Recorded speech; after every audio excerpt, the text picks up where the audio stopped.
Hello and welcome to a new video. My name is Julia Talks and today's topic is Bad Friend the series and why I personally found it disappointing. So the show follows the colleagues Ua and King who get into a friends with benefits relationship. Now, when I first heard about it, I was actually intrigued. Finally, no engineering plot, no university plot, but adults at a company trying to get through life. However, my disappointment in the first 6 episodes was kind of huge, and I was about to DNF it quite a few times. What kept me going was that I had actually read the book, and despite myself, actually kind of enjoyed it. Don't get me wrong, the book was by no means a masterpiece, and it did have some problematic tropes, but it was definitely enjoyable and got my mind off a few things. So that's why I was looking forward to how the show would proceed. And yeah, so the most obvious problem the show actually had was that it was following the book too closely. There's a lot happening in the book, but it doesn't feel like too much because it has like 500 pages or so to explore the story. But it was way too much for a 10-episode series in which they focused greatly on the sex scenes, which left no screen time to the development of the relationship. Every scene there was a new problem, and they all evolved around Ua. His boyfriend cheats on him, his stepfather tries to SA him, his mother is a homophobe but wants his money, his ex tries to SA him, plus a bunch of other trauma. They are basically trauma dumping that poor character every few minutes, and that got very annoying after a while. I think they should have just stick to 1 or maximum 2 problems and expanded a bit more on those. Instead, there was a new conflict every scene, which was absolutely not necessary. Also, the show was much more dramatic than the book. In the book, neither the stepfather nor the ex nor the boss actually got physical with Ua. They still showed problematic behavior, but it was much less traumatizing than in the show. Especially how they dealt with the boss saying Ua was super weird. King, his technically boyfriend, although they weren't really boyfriends at that time, decides to show the video of him being SA to the whole company. And I don't know, I would be so mad if I was in his shoes. He could have just showed it as proof to their main boss in order to get the other boss thrown out of the company. But to send it to everyone in the company was in no way okay. Another thing I don't understand is why they included so many sex scenes and such explicit ones at that. The book actually only has 3 sex scenes that are described more in detail, if I remember correctly. But the other ones aren't super explicit. Yes, there's also the cat playing scene, but most of the time the sex is just implied or there's a scene post-coitus. I guess the producers wanted to attract more viewers, but I'm honestly so done with writers adding unnecessary sex scenes for the sake of views. It didn't do Bad Friend the series any good, but rather took away screen time they could have used for conversations between the 2 main leads, which, funny enough, is what happened in the last 2 or 3 episodes or so. They finally focused less on the sex scenes and more on the development of their relationship, which is why I think that the last scenes are actually pretty decent. It felt like a completely different director, and I'm seriously wondering what happened. I found it very funny that the only episodes I liked were the episodes where they didn't have sex, or at least not in the YouTube version. Another problem I had was the choppy editing and weird soundtrack.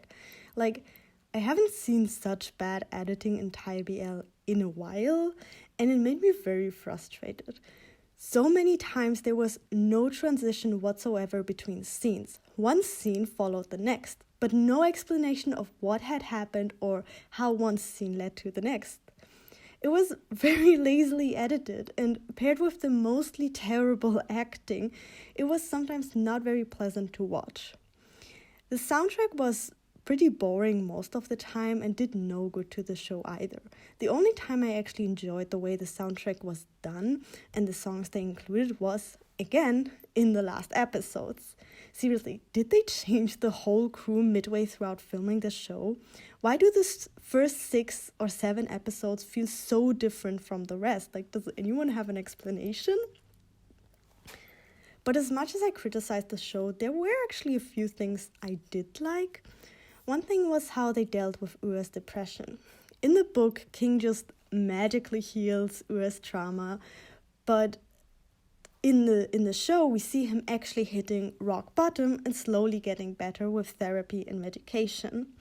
There was a very realistic depiction and finally breaks from that trope of love cures it all. Another thing I liked was how both characters, but mostly King, was more likable than in the book. King was quite problematic in the book, but in the show he's actually okay. What especially infuriated me in the novel was the biphobia. Seriously, every bisexual man was portrayed as being a player or an a-hole. They would all date Ura for pleasure, but leave him for another woman or only marry women because that's, I don't know, the right thing to do, whatever. Or they would leave Ura in a very cruel way. Even King is portrayed as a player, and he doesn't identify as bisexual, but it is implied that he's bisexual because it is said that he dates both men and women. I mean, he could also be pansexual, we don't know. But yeah, there are already really harmful stereotypes around bisexuals and also pansexuals, so I was glad that they cut down on the biphobia in the show. Honestly, the show was just disappointing. It had a lot of potential, but relied way too much on their sex scenes and trauma dumping. If the first 6 episodes had been like the last ones, it probably would have been a decent show. Not great, but decent. But right now, I had a tough time remembering what even happened, as most of the plot lines were overused tropes based on trauma, but didn't actually explore those storylines. They just dumped them onto us and really thought their job was done.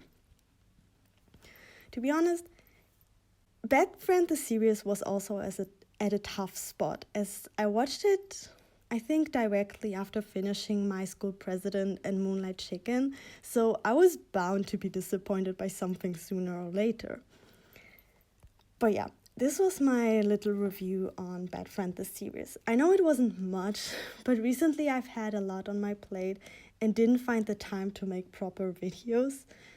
I also wanted to announce that I will probably only upload 2 videos in the near future, hopefully one of them during Pride Month, but afterwards I will take a little break. I need to focus on some things, and while I love making YouTube videos, I need to take some time off and hopefully finally finish my uni degree.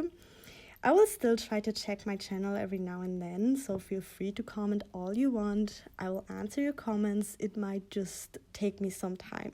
And like I said, I still have 2 videos planned, which I hopefully make soon.